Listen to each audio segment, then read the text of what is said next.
পাকিস্তান গত বছর চীন থেকে গুপ্তচর জাহাজটি অর্জন করেছে বলে জানা গেছে এবং গত জুনে ইন্দোনেশিয়ার একটি বন্দরে থামার সময় এর উপস্থিতি শনাক্ত করা হয়েছিল। ইন্দোনেশিয়ার আসার আগে জাহাজটি ফুজিয়ান উপকূল অঞ্চলে ছিল বলে বিশ্বাস করা হয়েছিল, যেখানে চীনের প্রথম দিকে রাষ্ট্রীয় মালিকানাধীন শিপইয়ার্ডগুলির মধ্যে 87 মিটার দীর্ঘ পিএনএস রিজওয়ানের ভারতের স্বদেশী নির্মিত 175 মিটার দৈর্ঘ্যের তুলনায় অনেকটা ছোট।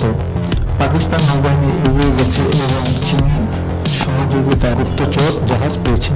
পিএনএস রিজওয়ান অর্জন করেছে। গুপ্তচর জাহাজটি ভারতের আইএনএস ধ্রুব এর একটি উত্তর, যেটিকে 2021 সালে নৌবাহিনীতে অন্তর্ভুক্ত করা হয়েছিল ভারতীয় নৌবাহিনীর পক্ষ থেকে। জাহাজটি স্যাটেলাইট এবং ব্যালিস্টিক পরমাণু ক্ষেপণাস্ত্রগুলো ট্র্যাক করার ক্ষমতা সহ উভয় নিজস্ব পরীক্ষার জন্য এবং অন্যদের জন্য।